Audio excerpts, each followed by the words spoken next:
Amen. Nous allons prendre nos Bibles, nous allons continuer notre enseignement. Comme vous le savez, depuis un moment, nous sommes en train de parler sur des choses simples, faciles, mais qui sont essentielles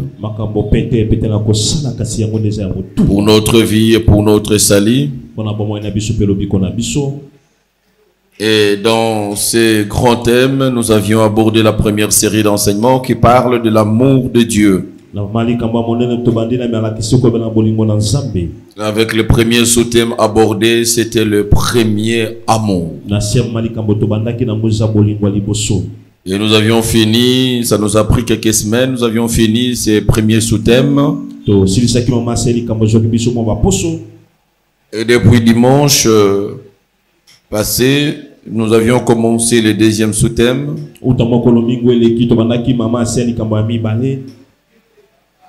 que j'ai intitulé « Découvrir les facettes de l'amour de Dieu ». Il faut m'aider, me rappeler si je me perds parce que je n'enseigne pas méthodiquement, donc je peux oublier.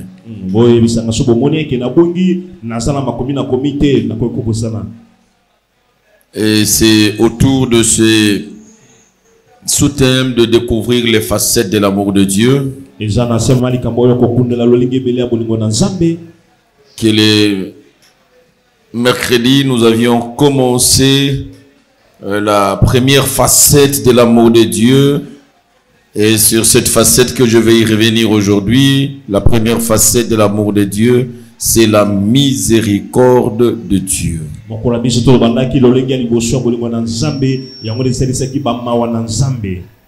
Et notre texte, pour le moment, devient Luc chapitre 15.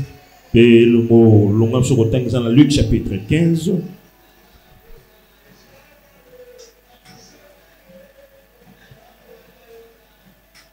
Nous allons lire à partir du verset... En principe du verset 11 au verset 32. Donc on va dans le verset 11 qui est au verset 32.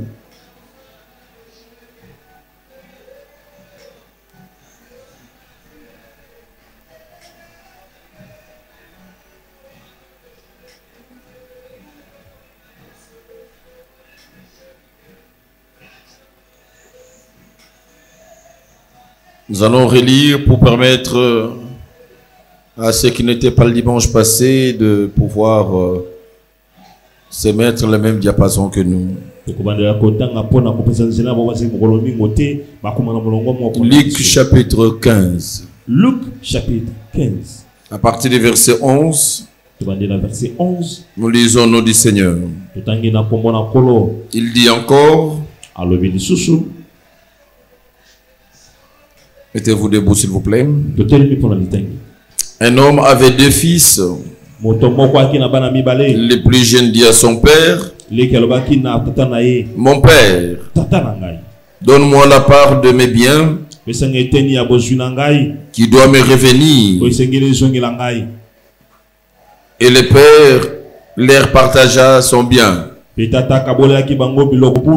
Lorsqu'il y eut tout dépensé, une grande famine survint dans ces pays. Et il commença à se trouver dans le besoin. Il alla se mettre au service des habitants du pays, qu'il envoya dans ses champs garder le pourceau.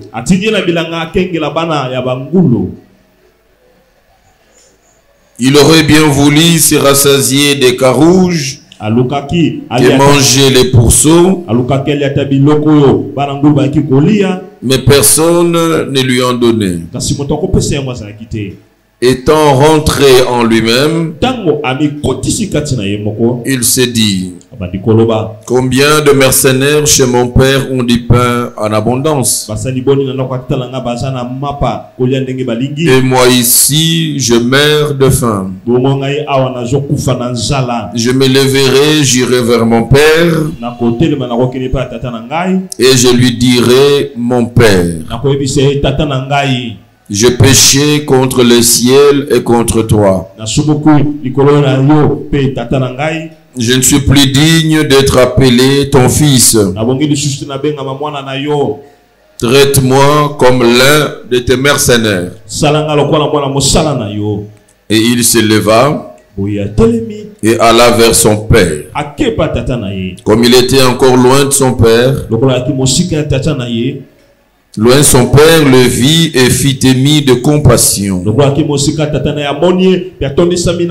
Il courut, se jetait à son cou et le baisa. Le fils lui dit: Mon père, je péchais contre le ciel et contre toi. Je ne suis plus digne d'être appelé ton fils. Mais le père dit à ses serviteurs: Apportez vite la plus belle robe et l'en revêtez. Mettez-lui un anneau au doigt et des souliers aux pieds. Amenez le veau gras et tuez-les. Mangeons et réjouissons-nous. Car mon fils que voici était mort et il est revenu à la vie. Il était perdu et il est retrouvé. Et ils commencèrent à se réjouir. Or le fils aîné était dans le champ. Lorsqu'il revint et approcha de la maison, il entendit la musique et les danses. Il appela un des serviteurs et lui demanda qu'est-ce que c'était.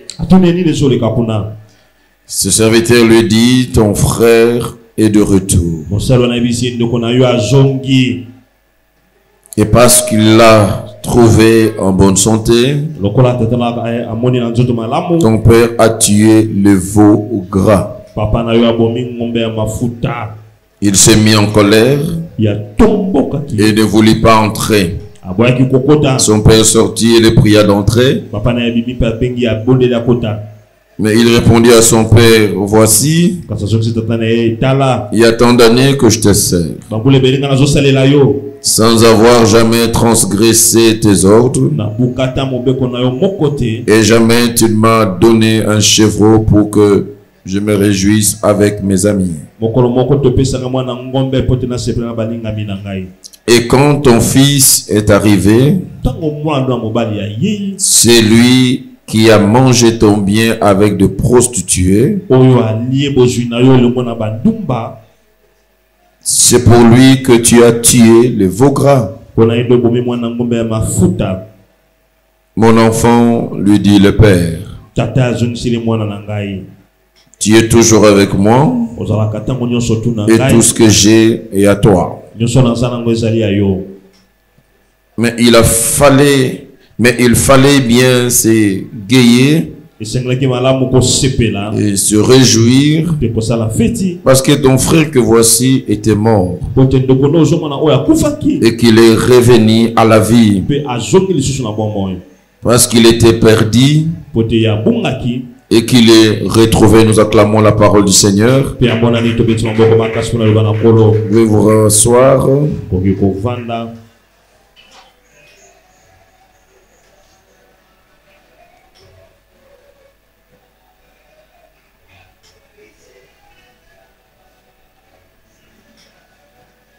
Un autre texte, c'est Luc chapitre 10. Luc chapitre 10.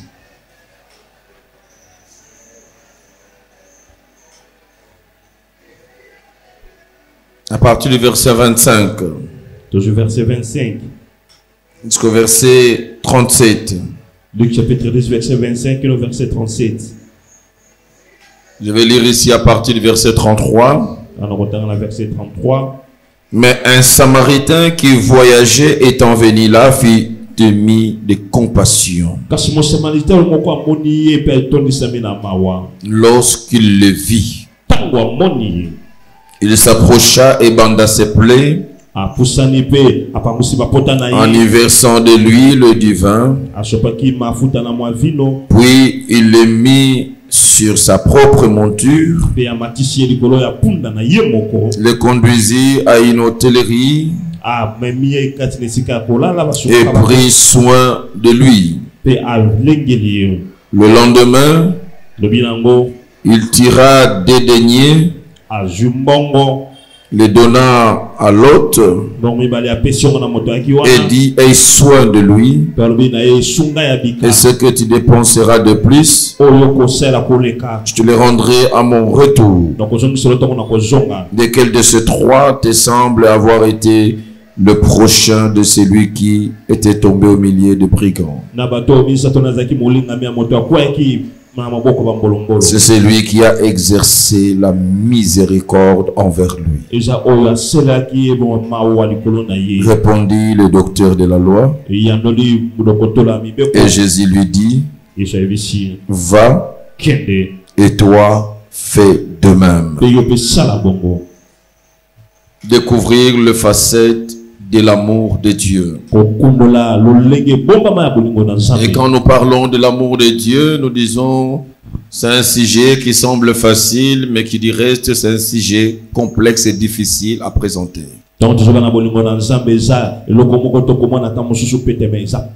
chaque fois que nous pensons le présenter avec facilité, nous sommes à côté, nous présentons souvent autre chose que le véritable amour de Dieu. Et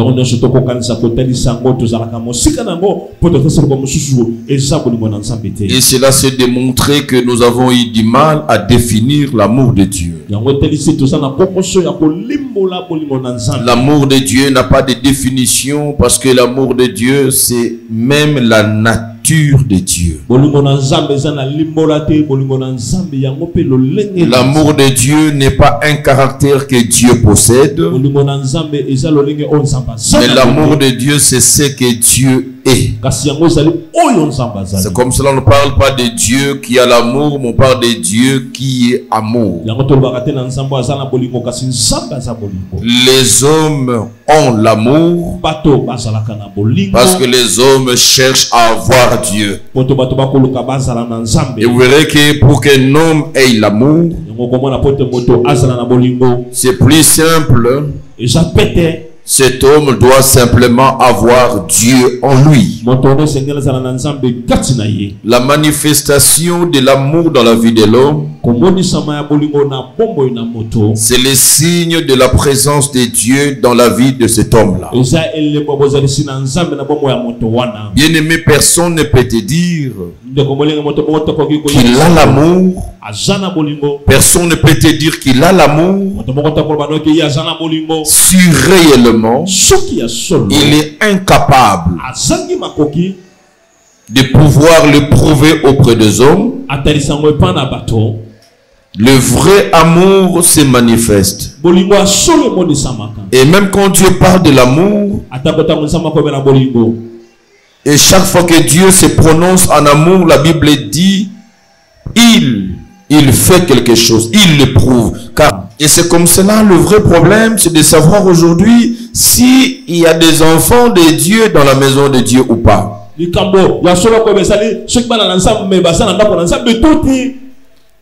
Ou comme j'aime bien le dire, ce sont simplement des réfugiés spirituels.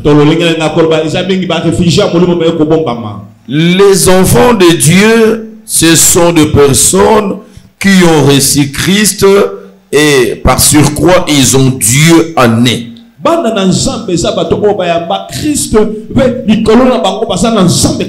Dieu doit demeurer dans leur vie. Et si Dieu doit demeurer dans votre vie, cela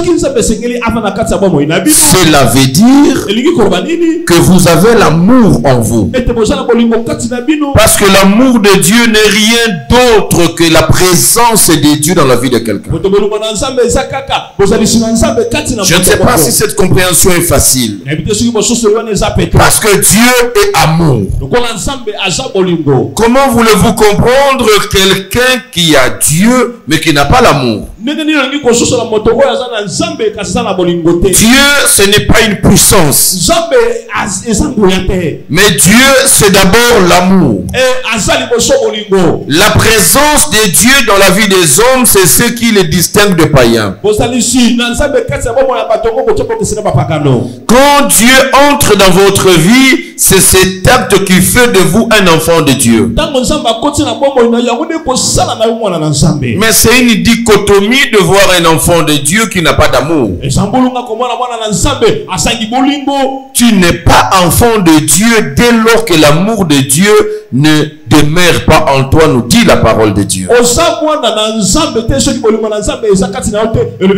c'est ça l'explication claire par rapport à l'amour qui est la nature de Dieu. L'amour, c'est la nature de Dieu. Celui qui porte Dieu dans son sein, il ne porte rien d'autre que l'amour. Et cet amour de Dieu va influencer sa vie.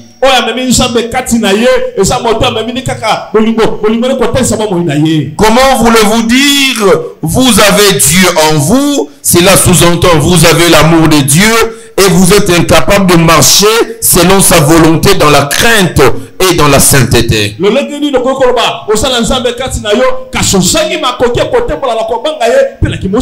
Parce que je l'ai toujours dit, la sainteté est une expression de l'amour de Dieu et non une peur du châtiment qui va venir.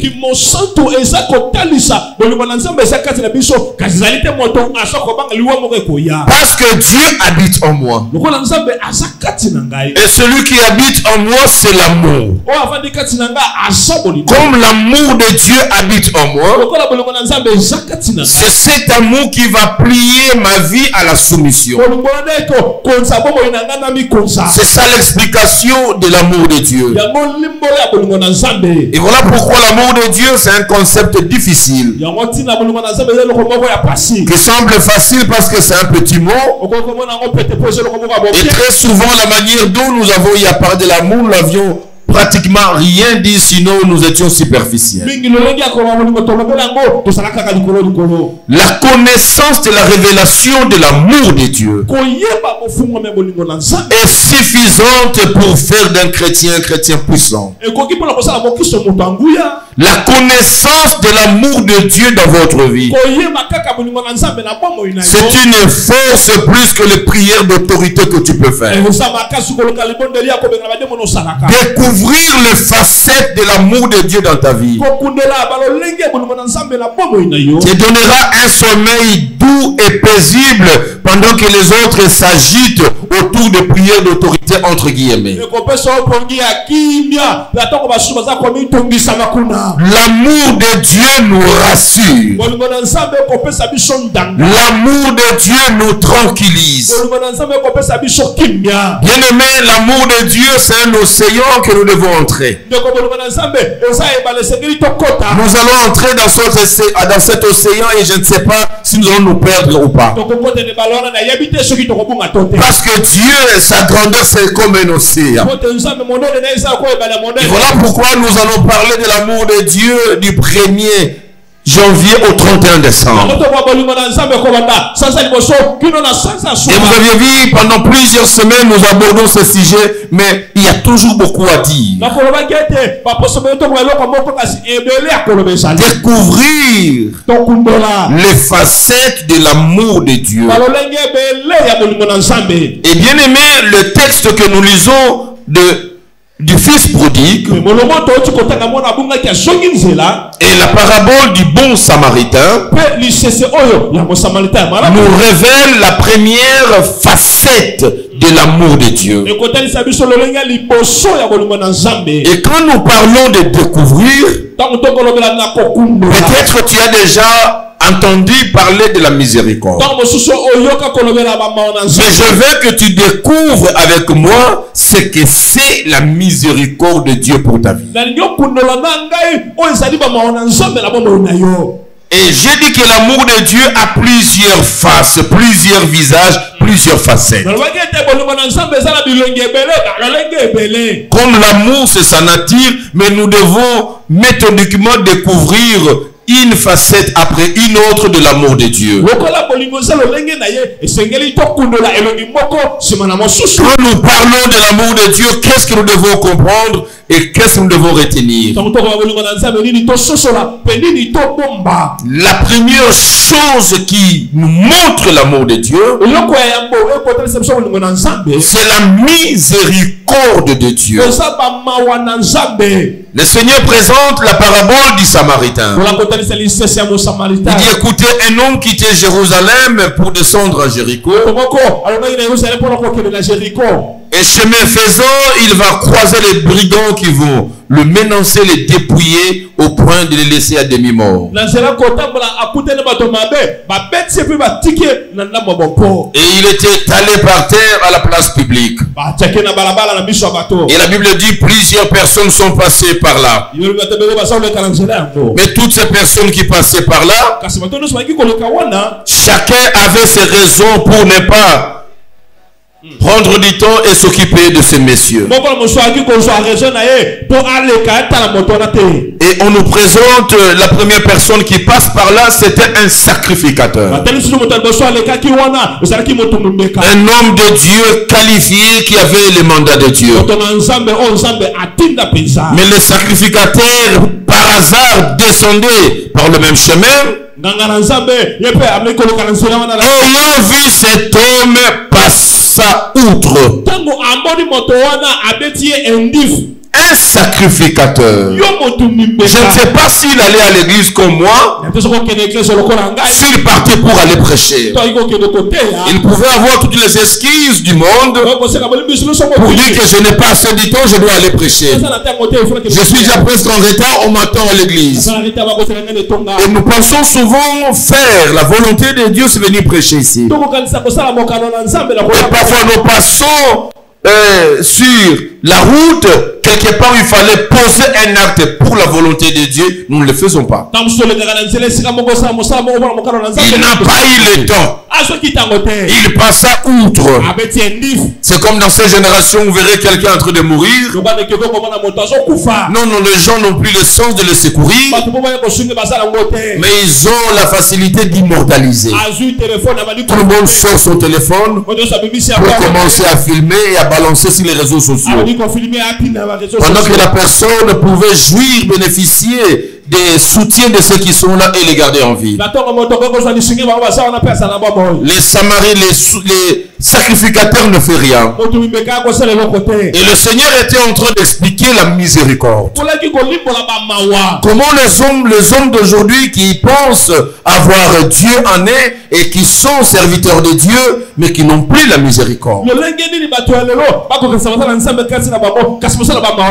Comment voulez-vous être sacrificateur sans avoir le cœur de miséricorde? Nous sommes aujourd'hui sacrificateurs selon notre propre modèle. Quand Dieu appelle un sacrificateur, et la différence, même les signes d'un appel authentique, c'est le cœur de l'homme que Dieu prend. L'homme que Dieu appelle, vous verrez que Dieu dispose son cœur. Il doit avoir un cœur miséricordieux. Un cœur, mais le sacrificateur n'en avait pas. Le deuxième a passé sur la même chaussée. C'était le Lévite, un serviteur dans le temple, peut-être un intercesseur, un gagneur d'âme. Je ne sais pas qui il était Lévite. Lui aussi passe par là. Non, ils ont des choses à faire dans la maison de Dieu, mais ils n'avaient plus le cœur à l'amour. Et vous comprendrez par où nous avions commencé ce message, où Dieu est en train de reprocher à l'église d'Éphèse. Dieu dit, je connais votre travail, je connais vos œuvres et même votre persévérance, mais ce que j'ai contre vous, c'est le premier amour. Bien aimé, ce qui nous unit, ce qui constitue le fondement, c'est l'amour. Et c'est le premier amour que Dieu nous a présenté. Nos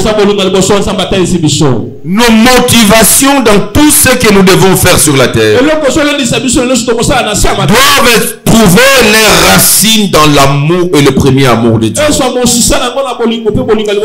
Lévite aussi passe outre. Et le sacrificateur et le Lévite, c'était des passants. Donc ils pouvaient vivre dans les mêmes agglomérations que ce monsieur. Mais n'ont pas pu faire, malgré qu'ils restaient dans le même quartier, la même commune. Ou encore la même ville. Mais la Bible parle d'un Samaritain. Un Samaritain, lui, n'était pas un passant. Mais il était un voyageur. Donc il était en train de se mouvoir, il était en train de quitter une ville pour une autre. Il n'était pas forcément natif de cette agglomération. Mais regardez quelqu'un qui devait voyager. Vous savez que le voyage est chronométré. Il y a le temps, il y a tout, il y a l'avion qui vous attend. Donc rien ne peut vous attendre parce que vous faites un travail à quelqu'un. Mais c'est le voyageur qui prend le risque. Regardez le cœur de la miséricorde. Le voyageur prend le risque de rester, de donner encore ses précieuses minutes pour voir ce monsieur. Il veut comprendre qu'est-ce qui lui est arrivé. Il voit son état. Il dit je ne peux pas voyager et laisser cet homme dans ces conditions. Après moi il va mourir. Comment laisser quelqu'un une vie en train de sombrer et moi faire le voyage pour aller à Dubaï, je ne sais pas moi où. Il s'arrête. Il prend le risque de rater son vol. Ça c'est le cœur de miséricorde. Il va entretenir ce monsieur. Il lui donne le premier soin avec du vin, avec de l'huile. Et cet homme va même se sacrifier. Il quitte son cheval. Il prend le malade. Il le met sur sa monture. Et il va commencer à le conduire maintenant. Regardez le cœur de miséricorde. Il prend le retard. Il se dépense, il se sacrifie, il se donne un travail supplémentaire d'amener cet homme. Il va l'amener dans une hôtellerie, donc dans un hôpital. Il va le déposer entre les mains de spécialistes. Il demande le facture, il paye tout. Il laisse l'argent même en gage. Il dit je suis en train de voyager. Prenez bien soin de cet homme. Si l'argent que je laisse il ne suffit pas, couvrez le dépense, à mon retour je vais payer. Il le laisse entre les bonnes mains. Avec une situation déjà améliorée. Il le sort du danger. Il le stabilise. Alors il peut continuer son voyage. Le Seigneur pose la question. Qui a été meilleur? Est-ce que c'était le pasteur? Est-ce que c'était un serviteur de l'église? Mais voilà un Samaritain qui n'était même pas juif. Là quelqu'un qui pose un acte de miséricorde n'étant même pas peut-être chrétien. Voilà ce qui vous manque, vous le docteur de la loi. Vous qui pensez connaître la parole de Dieu. Mais il vous manque véritablement l'amour. C'est ça le grand problème, l'amour. Il vous manque véritablement le grand amour. Et Christ va leur dire, allez vous aussi, faites de même. C'est ça l'amour. C'est ça l'amour traduit par la miséricorde. Et bien aimé, nous revenons sur l'histoire du fils prodigue. La Bible nous présente deux enfants dans la même maison. Et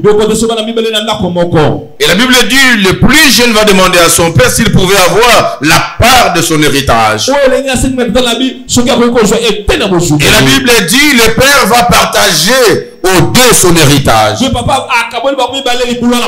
il ne donna même pas seulement au fils cadet. il profite de l'occasion pour mettre sur chacun tout ce qui lui revenait. Avoir sa part de richesse, jouir du bonheur, de l'héritage du Père, c'est pas mauvais. Demander d'entrer en possession de ces bénédictions, c'est pas mauvais. Mais qu'est-ce que la Bible dit? Le plus petit, après avoir tout obtenu, la première démarche qu'il fait, il va quitter. Il va quitter son père. Il va quitter la maison de son père. Il va quitter le lieu de son alliance. Il va quitter le lieu de sa protection. Il va quitter la source de sa bénédiction. C'est ça l'ivresse du lait. Et quand on a eu la richesse, on oublie tout. Et quand on devient millionnaire, on oublie tout. Quand on trouve l'emploi, on trouve le travail, on trouve ce dont on cherchait, on oublie que non, c'est Dieu. C'est Dieu, c'est cette source qui m'a secouru, qui m'a aidé. Nous pouvons nous voir encore quand tout ne marche pas encore bien. Mais quand les choses commencent à marcher bien, vous savez, tel que nous sommes là, nous sommes émaillés de beaucoup de défauts. Nous avons beaucoup d'erreurs et beaucoup de fautes. Vous ne le voyez pas encore parce que vous cherchez Dieu. Mais le jour où vous serez bénis, c'est alors que vous allez voir que le langage du pasteur n'est pas bon. C'est alors que vous allez commencer à voir les fautes, les erreurs de cette église. Le Père est le même avec ses défauts et ses qualités, il reste le même. Il est la source de la bénédiction. Dieu l'a établi comme tel. Et Dieu n'établit pas des hommes parfaits. Dieu place des hommes avec des imperfections. Mais c'est avec ces imperfections que vous bénéficiez, vous jouissez de la grâce, de la protection, de la bénédiction, de la délivrance. Mais c'est entre les mains de ce même Père que vous avez été délivrés. C'est avec les mêmes défauts et les mêmes qualités. Dieu l'a utilisé pour votre délivrance, pour votre bénédiction, pour votre élévation. Mais demain, quand vous réunissez tout le nécessaire, et ce qui arrive, c'est l'ivresse du lait. L'homme se perd. Il avait beaucoup de richesses. Le fils dit ici, je suis étouffé. Et c'est comme cela certaines personnes, ils oublient même de quelle manière sont venus dans la présence de Dieu. Ils oublient comment ils étaient là. Comment ils sont venus le premier jour chercher Dieu. Et quand Dieu le saisit, Dieu le bénit, ils peuvent commencer à trouver que c'est embêtant maintenant l'église. Ils commencent à trouver, si on leur demande une cotisation pour acheter un mixeur ou quoi, ils disent mais nous on demande beaucoup. C'est l'ivresse du lait. Vous vous trompez, frères et sœurs. Et la tendance est que maintenant non, je vais vivre à l'aise. Je vais être à l'abri de tous ces dérangements. Et le fils prodigue va quitter la maison de son père. Il va aller ailleurs. Et là, il n'avait plus de maître. Vous devez rester à côté du Père parce qu'il est là pour vous redresser. Il est là pour vous reprendre. Il est là pour vous reprocher. Il est là pour veiller sur votre âme. Vous dire non, non, il ne faut pas aller à gauche. Non, non, ne prenez pas ce chemin. Non, non, il va se fâcher. Vous devez accepter. Vous devez digérer sa rigueur et parfois sa méchanceté. Mais ce qui nous pousse souvent, il va commencer à s'occuper des pourceaux. Mais il atteint un niveau de précarité où il est en train d'envier ceux qui mangent des pourceaux, mais personne ne peut lui donner. Non seulement il manque à manger, mais il manque à manger même ce que les animaux mangent. Il trouve comme si les animaux mangent mieux que lui. Ah, les poissons mangent les carouges, mais moi qui peux me donner même les carouges?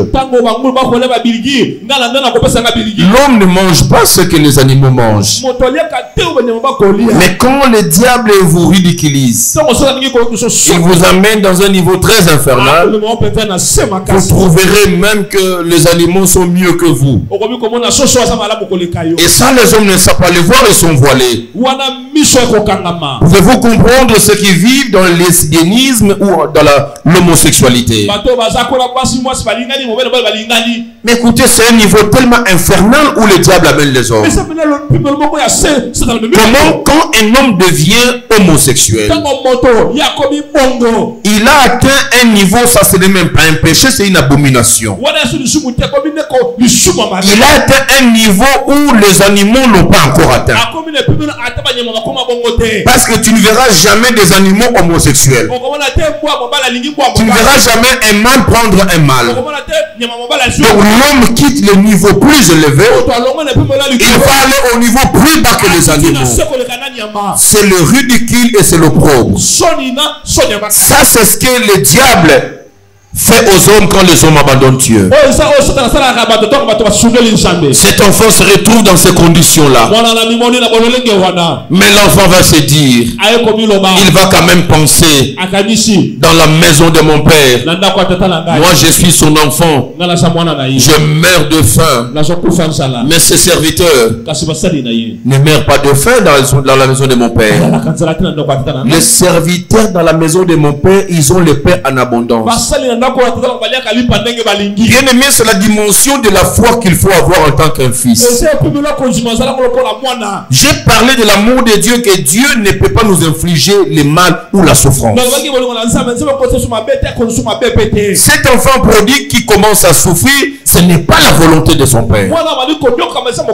Ce n'est pas que le père ne lui a pas donné le nécessaire.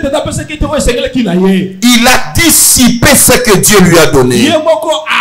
Il commence à souffrir par lui-même. Il peut commencer à se consoler. Non, non, je passe les moments difficiles. Ce sont des épreuves. Ce ne sont pas des épreuves. Ce n'est pas Dieu qui nous impose la souffrance. Si nous, des parents terrestres mauvais que nous sommes, nous ne sommes pas prêts à faire souffrir nos enfants, à combien plus forte raison c'est Dieu, c'est grand-père plein d'amour. Tu ne peux pas justifier tes souffrances en disant que c'est la volonté de Dieu. Le mal qui nous arrive ne vient pas de Dieu. Cet enfant prodigue commence à souffrir. Mais il a un père Richard. C'est ce que l'Ecclésiaste dit, je ne comprends pas.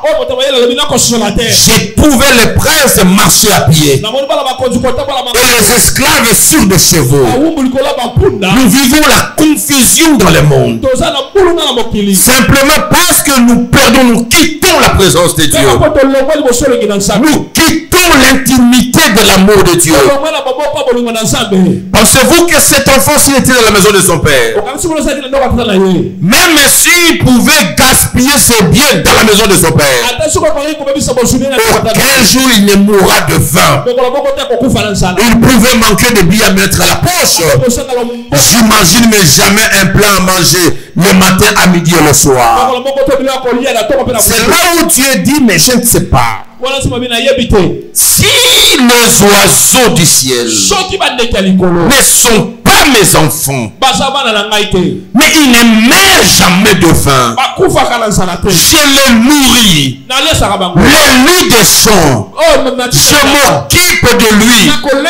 Et vous, mes enfants, pourquoi vous allez vous lamenter, vous inquiéter pendant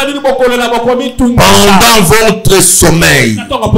Votre père, il sait demain de quoi vous aurez besoin pour vous vêtir, de quoi vous aurez besoin pour manger. Votre père s'en charge. Ça, c'est le problème du père et non du fils. Quand le fils commence à souffrir, il doit s'interroger.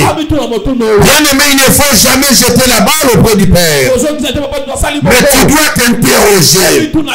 Cette souffrance vient d'où? Pourquoi cette situation m'arrive? C'est comme ça que la Bible dit, étant rentré en lui-même, il va se dire, même le serviteur dans la maison de mon père ne souffre pas comme moi. Il est rentré en lui-même. Il s'est interrogé. Il a fait l'introspection. Il s'est dit, c'est moi le fautif. C'est moi le fautif. Mais malgré ce que je fais, pas les enfants, mais les serviteurs. Parce que ici je suis serviteur. Mais je manque même le carouge. Mais dans la maison de mon père, bien aimé, dans ta foi, quand tu pries, tu réclames à Dieu. Il faut dire à Dieu, Amen. Ce qui n'a pas la base auquel est la terre, mais à combien plus forte raison, je suis son enfant, plus que les anges qui sont autour de lui. Je ne peux pas mourir de faim, il est mon père, il doit s'occuper de moi. Amen. Si le serviteur qui sert Dieu ne manque de rien, dans la maison de mon père, alors si je peux perdre la qualité d'enfant, j'irai vers mon père pour que je devienne même son serviteur. J'aimerais avoir même le pain en abondance que les serviteurs ont. Il a fait l'introspection. Très souvent. Et quand nous sommes égarés, et les diables nous empêchent même à réfléchir de la bonne manière. On commence à trouver des excuses. On commence à trouver des sorciers partout. Ça doit être assurément cet oncle. Ça doit être assurément cette tante. Ça doit être assurément. Mais quand tu as eu la richesse, tu es parti, la tante et l'oncle étaient où? Ils t'ont laissé prendre la richesse. Et quand tu les bouffes toi-même, maintenant c'est l'oncle qui devient responsable. Non. Mais il faut arriver à faire l'introspection et te dire que non, c'est moi. Mais c'est dit, j'irai auprès de mon père. Je dirai à mon père, je péchais contre toi. Et je péchais contre le ciel. Ne me prends plus comme ton enfant. Prends-moi comme un serviteur. Ça, ce sont nos pensées à nous. Ça, ce sont des forteresses que nous avons sur nous. Nous pensons que Dieu ne nous aime plus. Ne me prends plus comme ton enfant. Prends-moi comme un serviteur. Ça, ce sont nos pensées à nous. Ça, ce sont des forteresses que nous avons sur nous. Nous pensons que Dieu ne nous aime plus. Vous savez, le cœur du Fils n'est pas le cœur du Père. Le Fils pense. Et il a des prérequis.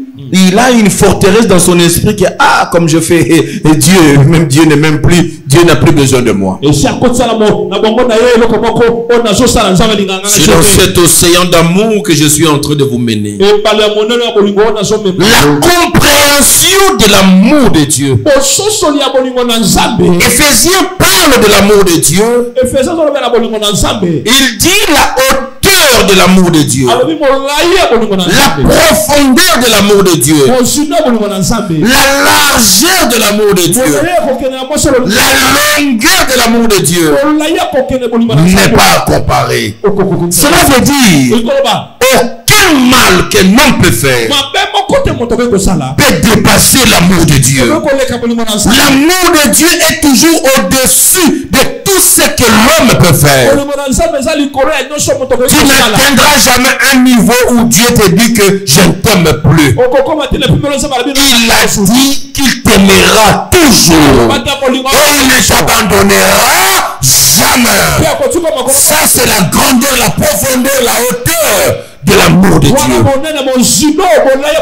Tu ne dois pas avoir de prérequis dans ton esprit. Comme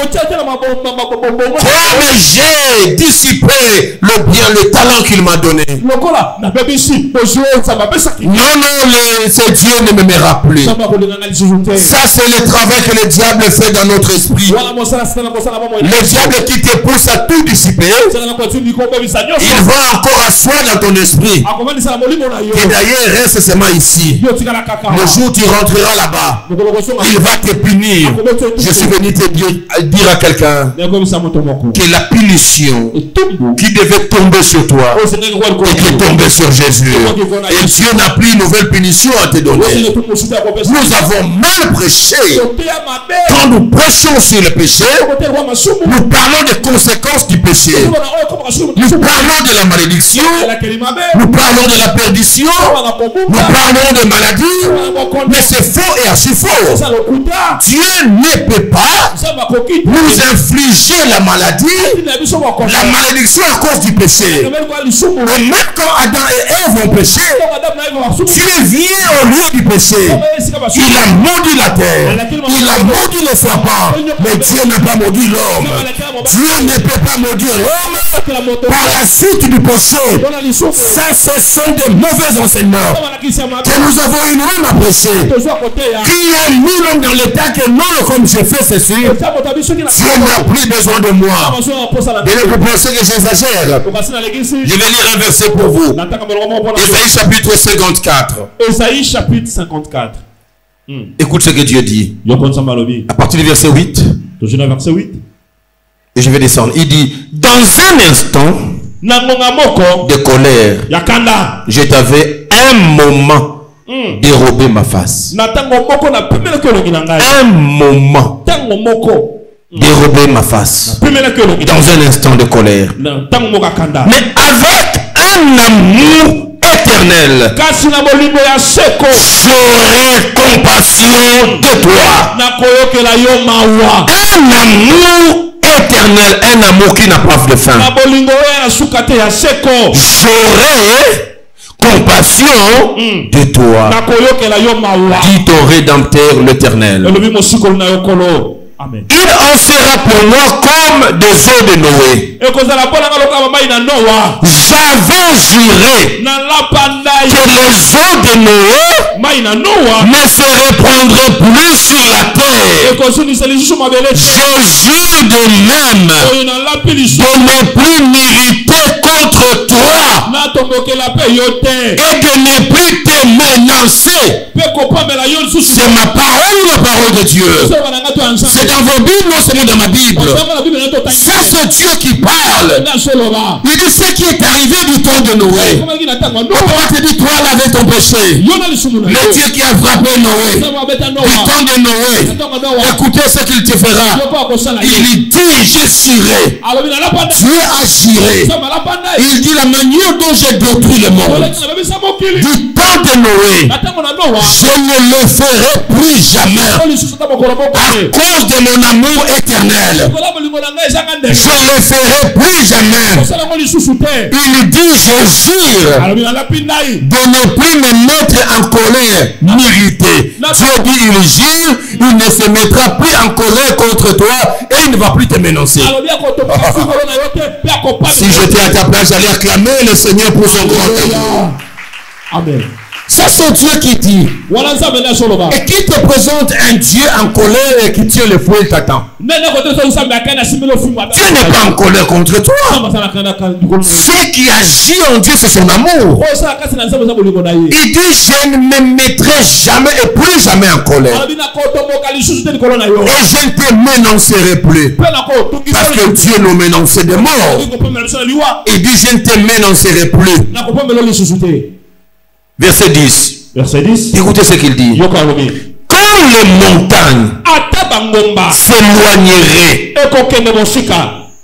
quand les collines chancellerai mon amour, ne s'éloignera point de toi. Mon amour ne s'éloignera point de toi. Et mon alliance de paix ne chancellera point. Dis l'Éternel qui a compassion de toi. Est-ce que tu peux acclamer Dieu pour ces belles paroles? L'amour de Dieu, ce n'est pas l'amour des hommes.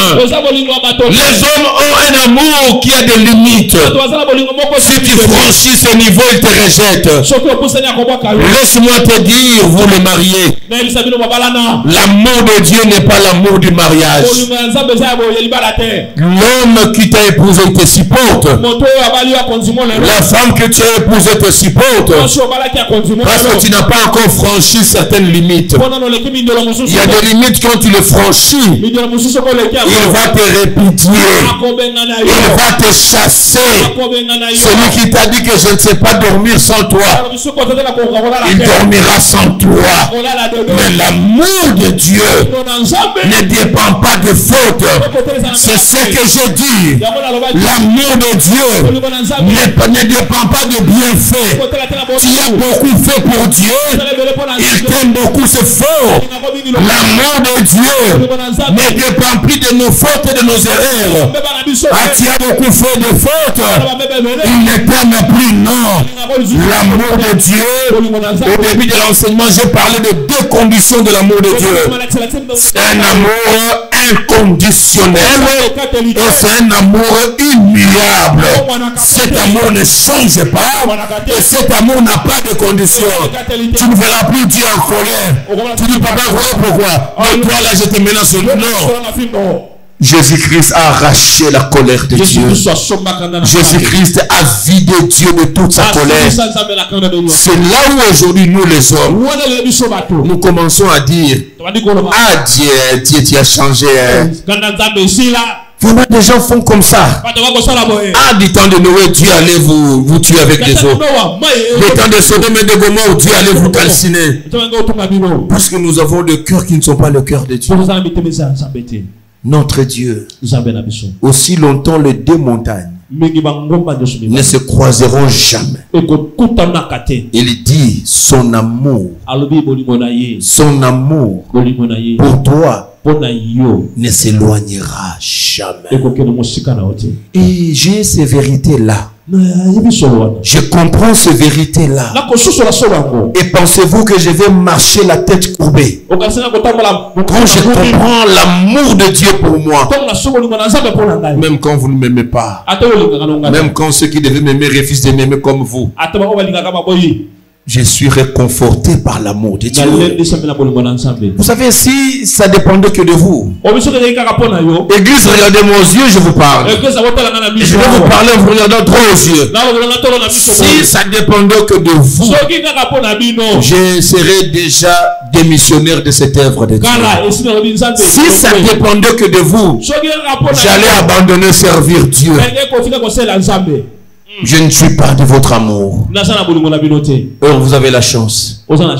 Parce que l'amour de Dieu pour moi fait en sorte que je ne l'abandonnerai pas. Je n'abandonnerai jamais son œuvre. Que vous m'aimiez ou pas, son amour me comble. Tu ne peux pas te faire des soucis parce qu'on ne t'aime pas. Quelqu'un est en train de pleurer parce qu'on ne m'aime pas. On ne t'aime pas. Mais il y a quelqu'un qui t'aime.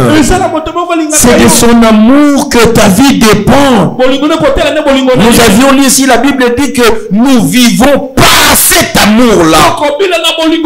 Ce que je suis, je ne le suis pas par mes efforts. Je ne le suis pas par ce que je fais. Je le suis par l'amour de Dieu. C'est l'amour de Dieu, bien-aimé. Il est grand cet amour. Mais nous les hommes, Nous ne voyons pas les choses de la même manière. C'est pour cela un homme peut chasser sa femme. Un père peut chasser son enfant. Un pasteur peut chasser un membre de l'église. Parce que nous avons de l'amour limité. Nous n'avons pas l'amour de Dieu. Nous n'avons pas l'amour de Dieu. Toute la Bible se résume dans l'amour. Et tout le commandement du premier au 10e commandement ne parle que de l'amour.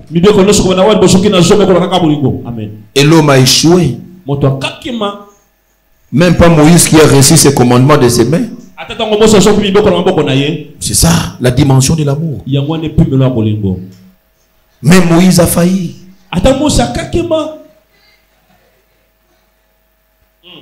Et Dieu a compris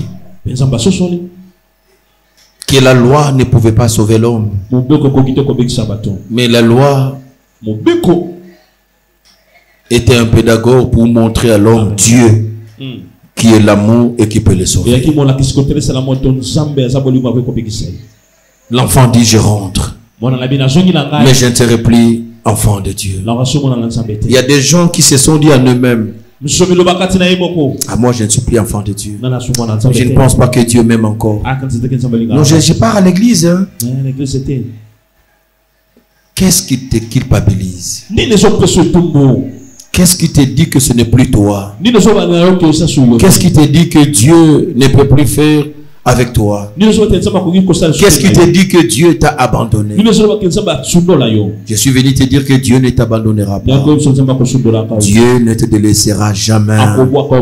Frères et sœurs, ce qui arrive souvent, nous-mêmes, qu'est-ce que nous faisons? Nous allons nous soustraire de Dieu. Ne vous soustriez pas de la présence de Dieu. Restez là. Son amour ne change pas. Et on va le voir quand le fils rentre à la maison. Il s'est dit, je pars.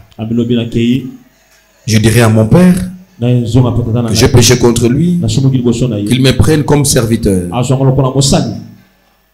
Pendant que le fils commence à rentrer, bien aimé, il n'y a que deux choses qui peuvent t'aider dans la vie.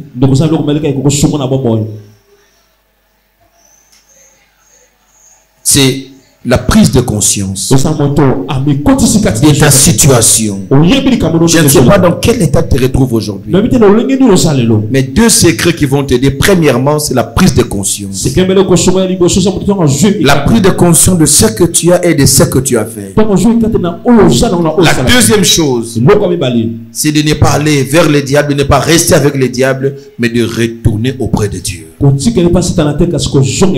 qu'il en soit, quoi qu'il arrive, même le plus grand crime du monde, si tu le fais, prends conscience. Même en étant en prison, prends conscience et retourne auprès de Dieu. Retourne auprès de Dieu. Bien aimé, c'est juste une volonté, une intention que tu vas prendre, que tu ne finiras pas seul. Parce que quand le fils prodigue commence à rentrer, la Bible dit le père l'a vu de loin. Mais la Bible ne nous dit pas si le père était à la porte ou il était où. Il était à l'étage, à la porte où, la Bible ne le dit pas. Comment il l'a vu à distance? Le père voit là où toi tu ne vois pas. Il a vu son fils en train de venir. La Bible dit le père, en le regardant, première chose, il a eu compassion. Pendant que le monde le condamne, même son propre frère l'a condamné. Le seul qui ne l'a pas condamné, c'est son père. Bien aimé, ta famille peut te condamner. Tes amis peuvent se moquer de toi. Le seul qui ne va pas te condamner, c'est ton Père, le Dieu Tout-Puissant. Rentre auprès de lui. Les premiers regards de Dieu, vous verrez que ce n'est pas un regard de colère. Ce n'est pas un regard de colère. C'est un regard de compassion. il a eu compassion. Et cette compassion l'a poussé à courir. L'enfant venait lentement, dépourvu, avec des odeurs de pourceau, j'imagine. Le père va courir. À quel âge où il va engager l'effort? Entre le père et le fils, c'est lui qui a engagé l'effort, c'est le père. Ce n'est pas le fils qui engage les efforts. Non, je fais les efforts. Les efforts, c'est à Dieu de les faire. Les jours Abraham a voulu faire les efforts, il est venu blâmer Abraham, lui dire que je suis le Dieu tout-puissant. Je suis El Shaddai. Tu ne peux pas m'aider. Je sais faire mes efforts moi-même. Il vient, il court vers cet enfant. Quand il arrive, il les regarde avec dédain. Mais tu n'es pas parti comme ça. Qu'est-ce que je ne t'ai pas donné? Pourquoi tu reviens comme ça? Très sale comme ça. Et chez moi dans cette saleté. Si Dieu ne nous refuse pas sa présence avec saleté, et toi, protocole, comment tu peux refuser quelqu'un d'entrer à l'église parce qu'il est mal habillé? Qui es-tu sur le Père, le Dieu de sainteté? Il accepte quelqu'un avec sa sainteté. C'est quelle église qui doit choisir des gens entrer à l'église dont tu es mal habillé chez nous? Non, non, pas avec cette tenue. Il faut mettre ceci, mettre cela. Mais écoutez, nous sommes où? Ce n'est pas la maison du pasteur. Ce n'est pas la culture du pasteur qui prime à l'église. Ce n'est pas les origines louba du pasteur qui vont faire la doctrine de l'église. Mais la doctrine de l'église est basée sur l'amour de Dieu. Dieu qui reçoit tout le monde. Il accueille tout le monde. Il accepte tout le monde. Tel que nous sommes. Nous ne venons pas meilleurs devant Dieu. Tous nous étions des escrocs, des voyous, des voleurs. Ce Dieu nous a accueillis. Et je deviens prédicateur, je refuse le pute. Venez à la maison de Dieu. Ce n'est pas la maison du pasteur. Chez moi, j'ai choisi qui fait rentrer, qui n'est pas fait rentrer. Mais dans la maison de Dieu, il ne choisit personne. Tout le monde peut entrer. Son amour est grand. Son amour est profond. Son amour est long. Son amour est large. Alléluia. Ce Dieu est amour. Un fils qui revient. Pourquoi l'interroger? Osongi, qu'est-ce que tu as fait quand tu es parti? Dieu ne pose pas ces questions. Dieu n'est pas préoccupé par défaut des essais que tu as fait. Mais ce qui anime Dieu, c'est son amour. Quand Dieu me regarde, il ne me regarde pas comme moi-même, je me regarde où je sens ce que je fais. Mais le regard de Dieu, c'est un regard rassurant, plein d'amour. L'enfant se gêne, mais le père il vient et l'embrasse. Le père l'embrasse. Le fils met sa tête sur sa poitrine. Il a entendu le battement du cœur de son père. Il a senti l'affection de son père. C'est là où j'ai dit, le père n'a pas commencé à confesser ses péchés à l'extérieur. On vient se repentir dans l'amour de Dieu. Ce n'est pas en dehors de Dieu qu'on se répand, on s'arrange et Dieu nous entend. Dieu, moi je suis saint. Il faut s'approcher, il faut être saint. Non, non, non, non. Ça, c'était la loi, c'était l'Ancien Testament. Où les sacrificateurs entraient d'abord pour se purifier et purifier le peuple. Si ça ne marche pas, il va mourir. Mais Jésus à la croix, il a fait déchirer le voile du temple. Dieu, il n'existe plus le lieu saint. Le voile qui séparait le lieu saint du lieu très saint a été déchiré. Dieu n'est plus dans le tabernacle parce qu'il n'y a plus de lieu très saint. Et Dieu a trouvé son tabernacle, ta vie. Il demeure maintenant en toi. Il vit en moi. Ça, c'est l'amour de Dieu. Ça, c'est l'amour de Dieu. Quand l'enfant sent l'affection, c'est alors que cet amour de Dieu le pousse à la repentance. On se répand quand on sent l'amour. C'est comme une femme qui a fait quoi que ce soit, je ne sais pas moi, mais qui va voir son mari le prendre dans ses bras, qui va prendre le mari, prendre sa part et sa position. Cette affection, cet amour va l'amener elle-même à demander pardon. La tête et la poitrine du père, c'est alors que le fils va dire: mon père, j'ai péché contre toi et j'ai péché contre ta parole. Là, il est déjà dans les bras du père. C'est là où la Bible dit: approchez-vous de son trône pour obtenir la miséricorde. Obtenir la miséricorde. Approchez-vous. Tu n'auras pas la miséricorde en dehors de son trône. Tu auras la miséricorde dans son trône. Tu auras la miséricorde dans la maison de Dieu. Il faut venir dans la présence de Dieu. C'est là que tu auras la miséricorde de Dieu. Nous parlons de la facette de la miséricorde de Dieu. Comment se manifeste la miséricorde de Dieu? Et c'est quoi la miséricorde de Dieu? La miséricorde de Dieu est le sentiment par lequel on sent la misère d'autrui.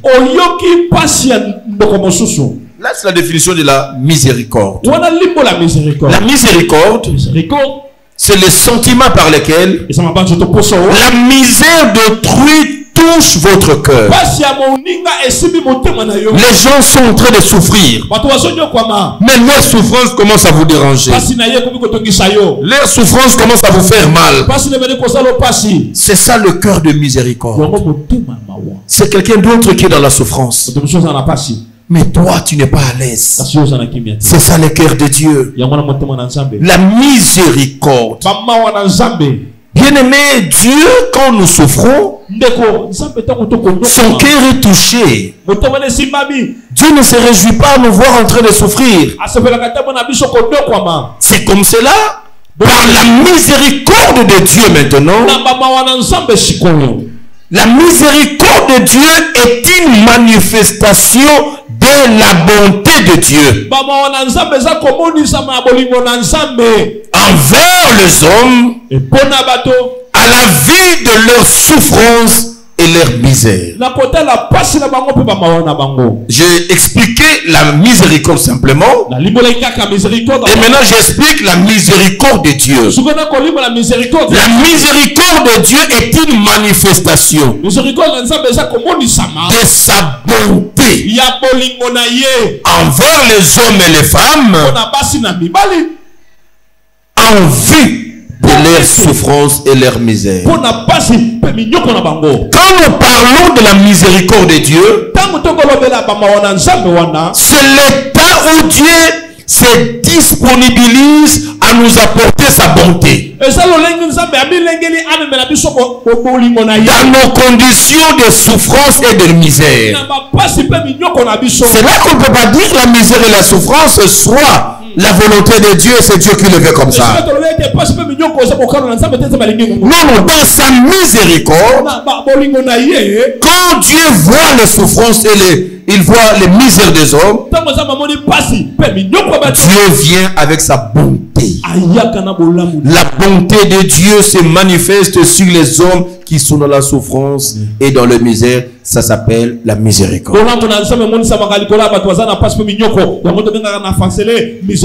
C'est ça la miséricorde de Dieu. Et vous verrez que la miséricorde de Dieu est liée à sa nature d'amour.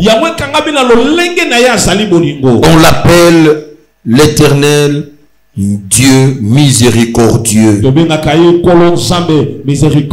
compatissant, lent à la colère, riche en bonté et en miséricorde. Donc en termes de miséricorde, Dieu est riche en miséricorde. Aucun jour, frères et sœurs, vous vous approcherez de Dieu et manquez sa miséricorde. Chaque jour que vous chercherez Dieu, vous rencontrerez sa miséricorde. La miséricorde de Dieu, c'est cette bonté de Dieu qui s'exerce sur nous. La miséricorde de Dieu, c'est aussi le sentiment qui pousse à pardonner aux coupables.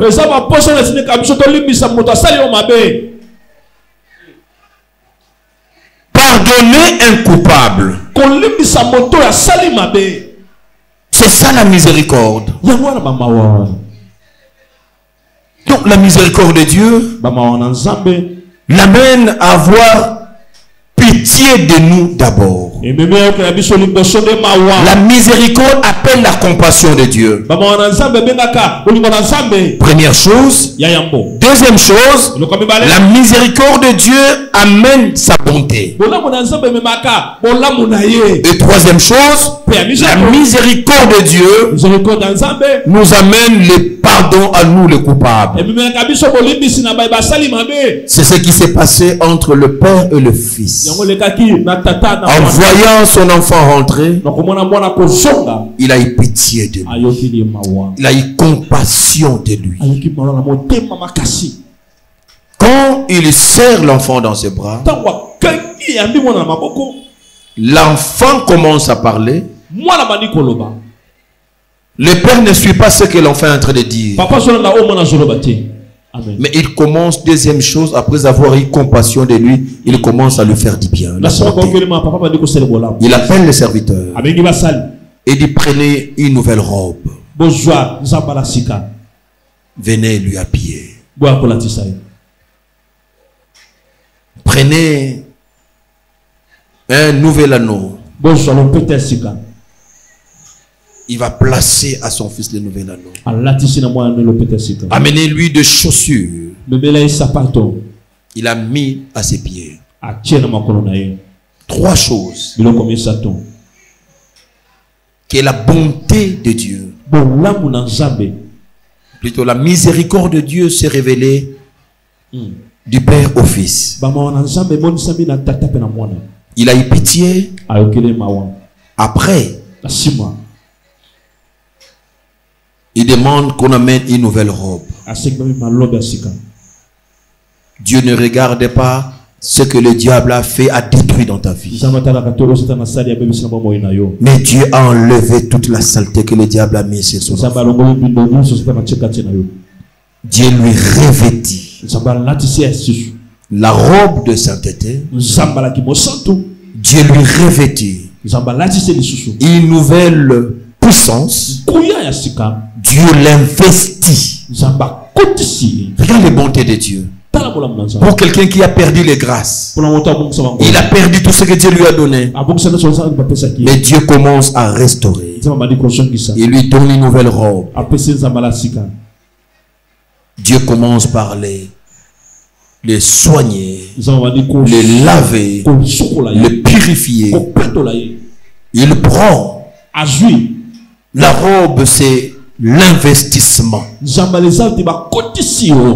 du pouvoir, de la puissance, de l'autorité. Dieu l'équipe à nouveau.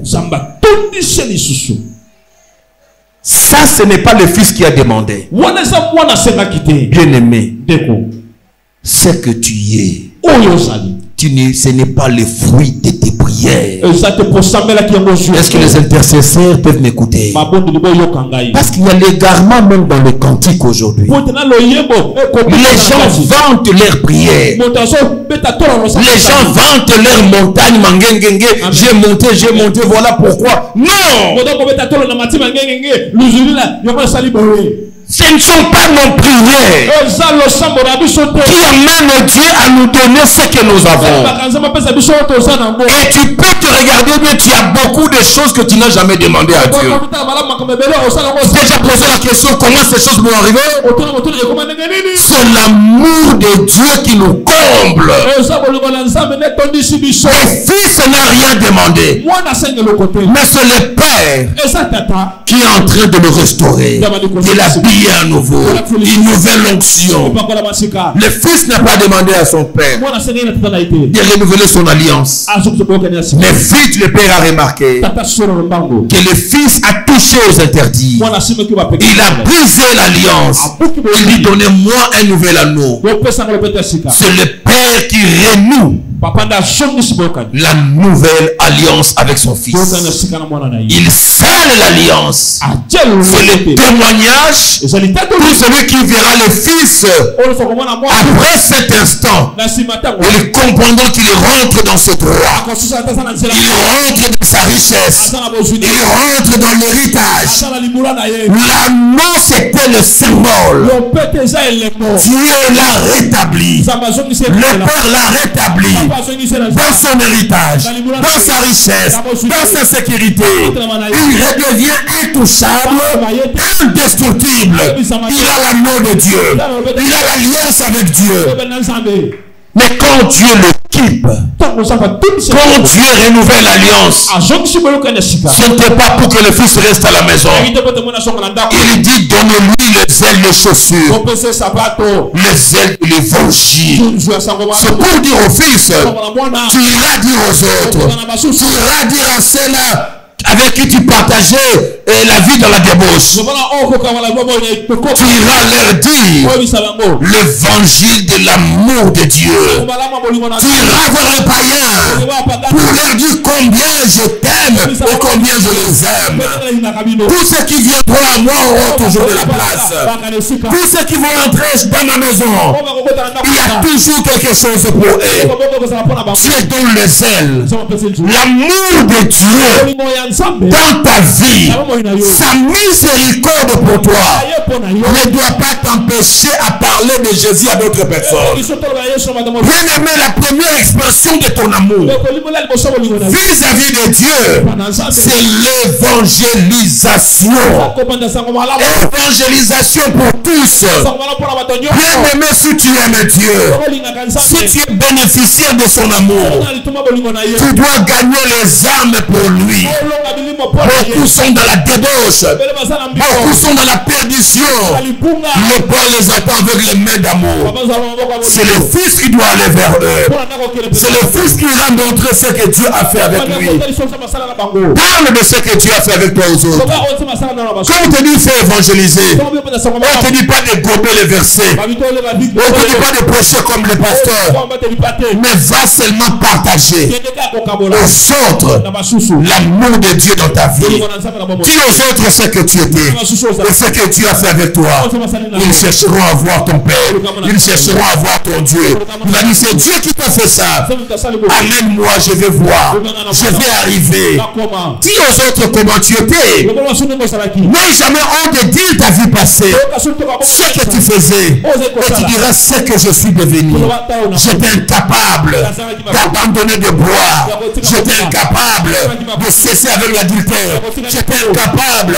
Mais aujourd'hui, ce Dieu m'avait accepté. Il m'a pris comme tel. Il m'a transformé. Aujourd'hui, si tu peux m'envier, je jouis de l'amour de ce Dieu.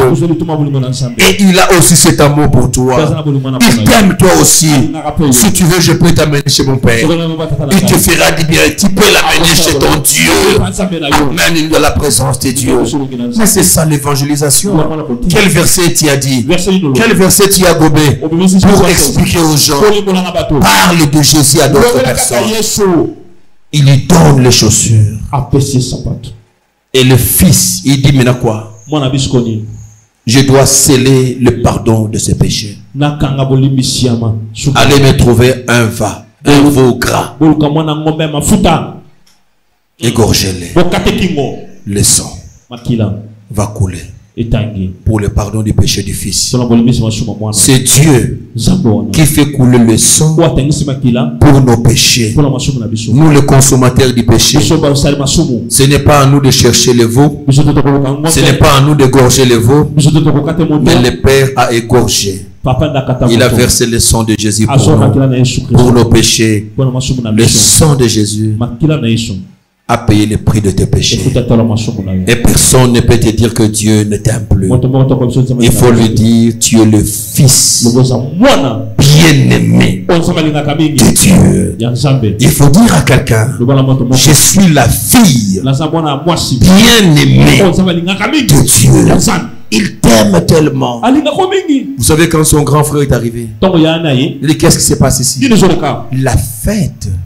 La fête à l'honneur de qui? De ton frère. Son cœur.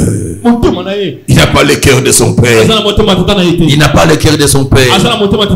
Il a eu la jalousie vis-à-vis de son frère. Il dit, moi je te crains ici. Moi je te sers. Ah, tu es serviteur du Père. Ah, mais non, le fils est rentré. Comment toi, fils, tu dis à ton père que moi je te sers? Donc tu te considères comme serviteur? Non. Moi je te sers.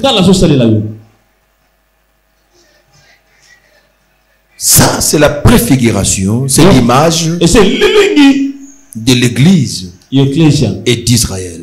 Le fils aîné, c'est Israël. Et le fils qui s'est égaré, c'est l'Église. C'est comme cela que Dieu, le fils aîné, il est toujours là. Et lui, il se contente, il respecte le commandement. Israël respecte le commandement. Ils vont te dire, non, nous respectons le commandement de Moïse. C'est ça le fils aîné. Il respecte le commandement de Moïse. Alors il est jaloux de voir son fils cadet, son jeune frère cadet qui est l'Église. Comment l'Église se comporte mal. Il fait tout ce qu'elle fait, mais tu continues à l'aimer. Pas pour Israël d'abord, mais pour l'Église. Tu as versé le sang de l'agneau. Et tu fais l'alliance. Dieu ne fait pas alliance avec Israël, mais il a mis son anneau sur son Église. Il a appelé l'Église, tu es mon épouse, je suis ton époux. Il a mené l'anneau de mariage. Il a placé sur nous. Regardez comment Dieu nous aime. Regardez comment Dieu aime son Église. Regardez comment Dieu t'aime par rapport à Israël. C'est ce qui fait que Israël, les Juifs n'aiment pas généralement les chrétiens. Il y a cette jalousie. Parce que nous brandissons le nom de Jésus. Et ils ont vécu avec Jésus. Mais Jésus est mort pour nous. Nous nous sommes sauvés avant eux. Et nous irons au ciel. Israël va rester. Amen. Israël nous acquise. Et il ne marche pas bien. Il ne respecte pas les commandements. Israël, nous ne sommes pas sous la loi et les commandements. Nous avons réussi l'alliance, la nouvelle alliance. Ce n'est pas l'alliance de la loi. La nouvelle alliance, c'est l'alliance de la grâce. Avec la loi, le Père a observé. Nous avons péché. Et Dieu a cherché à sécuriser son fils qui est revenu. Il a dit, toi, je ne te soumets plus à la loi, mais j'ai tué un agneau. Le sang a coulé. Mais avec toi, j'ai fait une nouvelle alliance. Il dit, je resterai fidèle à cette alliance. C'est l'alliance de la grâce. Alléluia. Est-ce qu'on peut acclamer le Seigneur pour son alliance de grâce? Son alliance de grâce. C'est ça la miséricorde de Dieu. Il a eu pitié. Sa bonté a tout fait. Et en troisième lieu, il a fait tuer un agneau. Il a accordé les pardons à un fils qui ne méritait pas les pardons. Cet enfant qui a tout eu de son père, il est rentré les mains vides. Papa n'a pas regardé la perte qu'il a fait, mais il était dans la joie de voir son fils lui revenir. Tu ne sais pas la joie qui est dans le cieux. Chaque fois que tu prends la décision de revenir auprès de Dieu, reste dans ses pieds. Nous avons un Dieu de miséricorde. Sa miséricorde l'amène à avoir compassion de nous. Sa miséricorde amène sa bonté vers nous. Sa miséricorde amène Dieu à pardonner nos péchés. Je suis venu dire à quelqu'un que tes péchés sont pardonnés. Je suis venu dire à quelqu'un aujourd'hui que la miséricorde de Dieu envers toi t'accorde le pardon du péché. Dans sa miséricorde, qui est sa nature, Dieu exerce librement sa miséricorde dans notre vie. La miséricorde de Dieu, nous allons voir ça le mercredi, triomphe du jugement. Entre le jugement et la miséricorde, la miséricorde passe avant le jugement. Dieu ne te jugera pas à cause de sa miséricorde. La miséricorde de Dieu s'exprime par le pardon du péché. La miséricorde de Dieu s'exprime par les saluts que Dieu nous accorde. La miséricorde de Dieu rend Dieu fidèle à son alliance. La miséricorde de Dieu nous rappelle à lui. La miséricorde de Dieu nous guérit de toutes les maladies. La miséricorde de Dieu épargne nos biens de la destruction. La miséricorde de Dieu nous sauve de nos ennemis.